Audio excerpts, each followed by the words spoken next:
guys, welcome back to my channel and another video here. Today I have a swatch and review of the Orly's Terra Nova collection. This was sent to me by Orly in PR, so thank you, Orly. This is a 6-piece collection that is designed around fall, and this is their main line.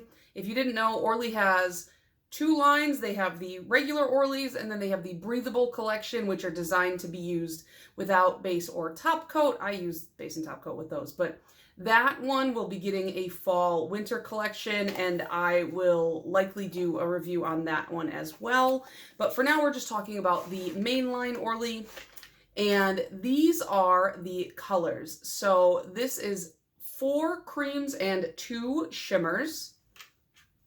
And Orly always sends a little card with a bit of information whenever they send these collections to me, and it describes this as moodier jewel tones, which I definitely see. I really like. That's kind of the feeling I'm having for this fall. I really like the kind of moody jewel tone vibe. So I thought I would really like this collection. I definitely have mixed kind of feelings about it, which I'll talk more about at the end when we get into details. Nothing wrong with the polishes. It's just like my own personal tastes. But these are currently available on the Orly website. Typical Orly pricing, $10.50 a bottle. You can get the entire 6-piece collection for $63 even. And they also have some nail stickers to kind of match the vibe. I feel like I say vibe too much, but also I feel like this is kind of, and I don't know anything about like Southwestern US, but this gives me Southwestern like feelings, like inspiration, and these stickers kind of seem to go along with that. So here is what they look like. It says there's 42 decals. I haven't used any of them yet, but the colors really do match the collection. So I feel like these would be very easy to use with your manicures if you wanted to use them with this collection. I mean, you can do whatever you want, but I like when everything's cohesive, you know? And I don't know if I've ever mentioned this before, but I guess Orly has 3 lines because they do have a gel line. I don't really use gel, so I just totally forgot 2 minutes ago when I was saying that they only have 2 lines. But these are also available in their gel line, so if you do like these colors and you do like gel, that is also an option.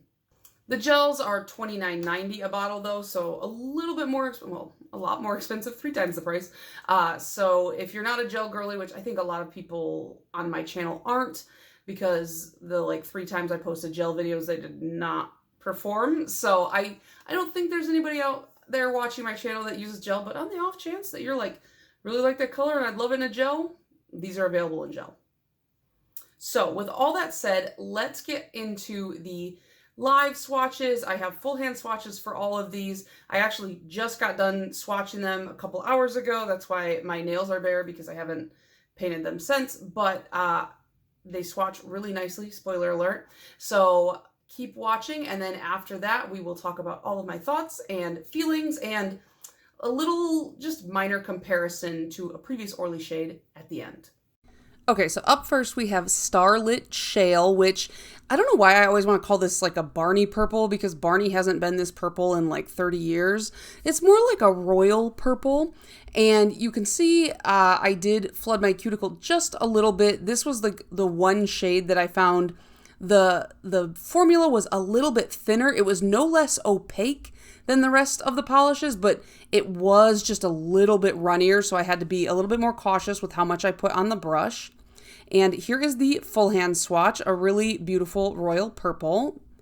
Then we have Bedrock Bloom, and you will notice that in the live swatch, where I'm showing you how it applies, it does look red. However, that's just a matter of I couldn't get the balance on my camera correct, because this color was tricky to capture even under the lights for my full hand swatch.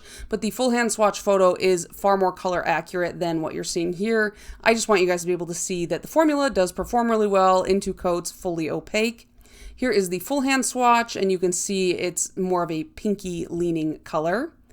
This is Earthfire. This is the orange of the group, and I find that this one is like the perfect pumpkin orange.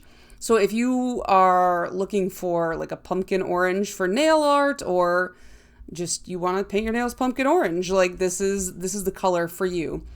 It's a little bit muted, like a little bit more muted than a traffic cone, I would say, but it still is kind of giving like safety vest, you know? And here is the full hand swatch. I definitely prefer my oranges a little bit rustier.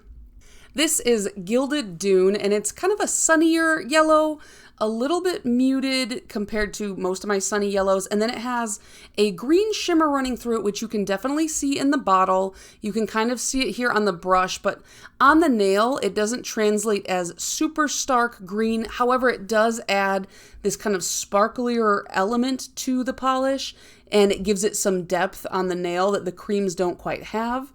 Here is the full hand swatch. You can see the green shimmer in the bottle, but just not really on the nail. This is Sky Stone, and this is like a turquoise blue, plain cream, and it's really, really the same as the other two creams. Opaque in 2 coats, very easy to apply. Nothing to write home about, but I do like the color, and this is one that I will end up keeping in my collection for sure. And then here is the full hand swatch. This kind of makes me want to buy some turquoise jewelry for some reason. I don't know. Then we have the last one in the collection, and this is the second shimmer. This is Rustic Root. And do you guys say root or do you say root? I don't know. But anyways, it's got like a copper shimmer running through it, and it is a very pretty color. However, it's just not my color. But again, that shimmer, while you can't really tell that it's super coppery or orange, it does, just like that yellow, add a good depth to the polish.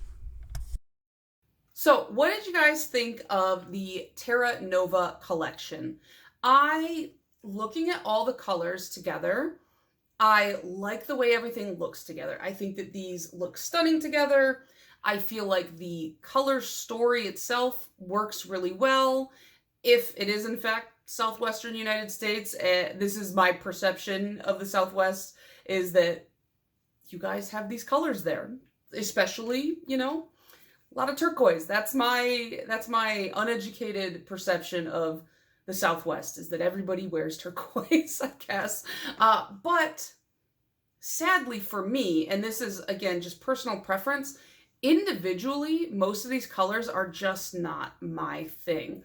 I think I like a richer, heartier jewel tone, I guess. Maybe not so moody. On its face, hearing moody jewel tones, my brain was like, that sounds great.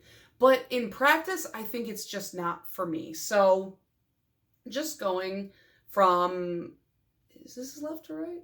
Right to left? No, right to left. My right to left, I don't know. I've never been great with directions. Going from purple to this one, I don't really wear these kind of like plummy or like Barney purples. So even though I thought it looked nice on my nails, I know it's not something I'm gonna reach for. I also don't wear these kind of weird in between, like they almost lean like a purple, but then they're a pink, but in my head they also kind of fit in the red family. I don't know. So I don't really wear those. This kind of orange, while perfect, like pumpkin-y kind of orange, I like a rustier orange, maybe a little bit more brown added in. Love this color. No notes. I like this color too. I like turquoise, so like these two are winners for me. This red here is really pretty on the nail, but this is like this has nothing to do with anything, but it's just like these types of reds that have like shimmer and are a little bit deeper, I associate them with my mom because that's kind of the color she paints her nails, is like darker reds. So like I'm like, that's my mom's color. Like I have no business in that. You know what I mean? So like that polish definitely blew it out of the water. Sincerely, I believe it is a one coater, and I don't care about one coaters. I'm not a big, like, one coat doesn't matter to me because I'm going to do 2 coats no matter what. But I did feel like I could wear that one easily in 1 coat, even on nails this length, which is like astounding to me. You know, that's like an unheard of feat. but it's just not my color. So the collection as a whole, looking at it with my eyes right now, I'm like, wow, that's beautiful. But if I piecemeal them out, I realized, and this is personal growth, okay? I realized I only really love 2 of them, and it's these 2. And so I will be keeping a running D-stash. If you guys have been watching my channel for a while, I'm trying not to keep anything that I know I'm not going to wear, just because like it doesn't make sense. So I'd rather give these away to people in my life who will use them, or, you know, pass them along to somebody who really can get more use out of them than me. I'm going to keep these 2 though. I love these 2. And my favorite is by far this yellow. This is called Gilded Dune, and it has a subtle green shimmer running through it.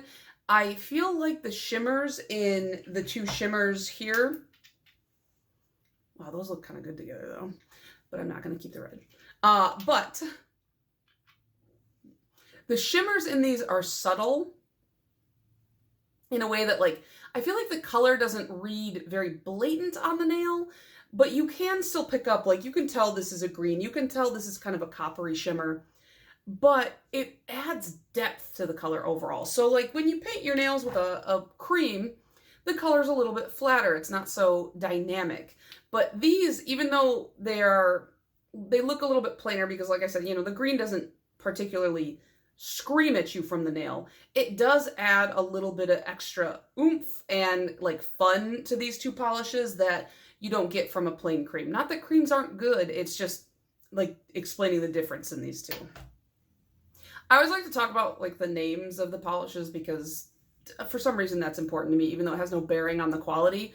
And I will say I don't really, it's not that I don't get the names, I just don't like, it doesn't evoke a lot for me because I don't live in like a desert. So I don't really know. And like the only desert I've ever been to is in Nevada. And is Las Vegas technically a desert, right? It is, but I mean, I'm in like the Strip, so these just don't apply to me. But they're, you know, Starlit Shale, Bedrock Bloom, Earthfire, Skystone, Rustic Root, and Gilded Dune.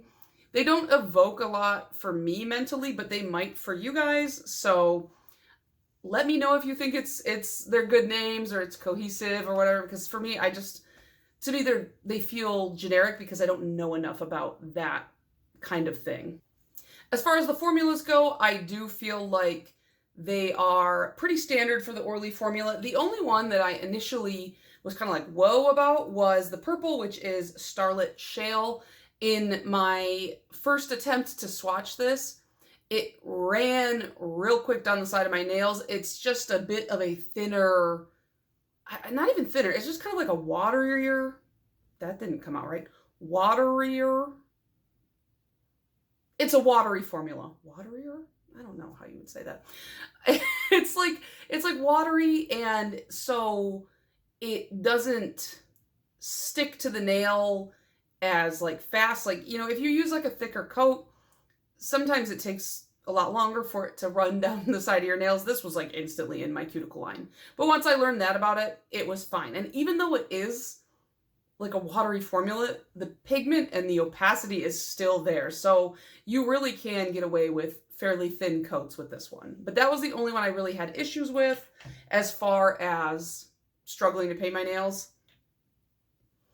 Just touching back on Rustic Root, sincerely a one coater. I could not believe it. I was like, I'm so shocked, you know. And I've gone through so many nail polishes in my life. Like, it takes a lot to maybe impress me at this point, to the point of being like, oh my God, like, wasn't expecting that.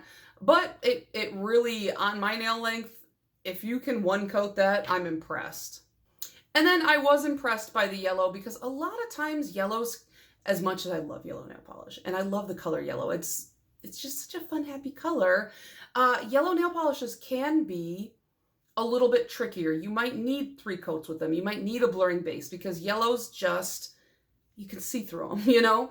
But on 2 coats, there was absolutely no visible nail line. So impressed, because sometimes, especially mainstream yellows, I don't always have high hopes for. And so Orly definitely surprised me with this one. When I first opened the box though, this one kind of, and it's not reading on camera correctly. I cannot get this. I feel like it looks like a almost like mauve or like a dusty red on camera. It's more purple leaning. And when I made eye contact with this one, I kind of was like, have I seen you before? Because instantly I was thinking of, there was a summer collection several years ago that Orly released, and I was like, are they duping themselves? What's going on here? And so I went through my swatch photos because for some reason I couldn't like think of the polish, and Orly's String of Hearts just kind of stuck out to me. And I think I destashed that one. I'm still going through my drawers and like lining up my spreadsheet and all that. But luckily I had the swatch photo. That's why I want like the swatch library, because it makes it easy to kind of make quick comparisons. And so I will pop up on the screen the two polish swatch photos side by side so you can kind of see. I feel like these look pretty similar. Not exact. I feel as though Bedrock Bloom, this one in the new collection, is a bit darker, and I feel like String of Hearts is like a degree brighter, but ultimately I do feel like they're pretty similar in my opinion. Now you guys know that I'm not the best at color analysis or color theory, so if you disagree, that's totally fine. I could be totally wrong, but I do feel like they look similar enough that if you already have String of Hearts, you probably don't need this one. And if you choose to buy this one, probably don't need to go buy String of Hearts. You know what I'm saying? So that is the Orly Terra Nova collection. Like I said, 2 out of the 6 I liked. I feel like it's totally normal to not love every polish in a collection. And if I weren't receiving these in PR, I probably would buy these 2 if I was watching review, and I would skip the other 4 just based on color preferences alone. But overall, the formula is stable. If you like Orly polishes, these are no different than them. I think I will likely be receiving the Orly Breathable Fall Winter collection, and I'm really looking forward to that because for some reason the breathable collections, they really do stand out in my mind a lot more. I like the color stories they do typically more from the breathable line than the regular line. There's a few regular collections though that I'm like, I love them. So I really love Orly as a brand. I like that their collections are 6 pieces. I like that their collections come out 4 times a year for the main line. I think is it 2? Was it only 2 collections for breathable? And then they do some, fun trios and extras and toppers here and there. But I feel like Orly doesn't overwhelm the masses with their release schedule. And so that's something I really appreciate from Orly, because sometimes you need time to appreciate the polishes as they come in. And I don't know how people handle monthly releases. I just don't know. But yeah, let me know down below if you picked this up, if you got it in your color pass, if you're planning on picking up any of these, and what your thoughts and feelings were on this. And if you feel like you need to educate me on the Southwest of America, you can do that too, because I don't know a lot. The western part of the United States is just, it's such a mystery to me because I don't go there very often outside of specifically Las Vegas, and that's it. So feel free to tell me all about that as well. But that is going to be it for me. I hope you guys enjoyed this video, and I'll see you in the next one. Bye.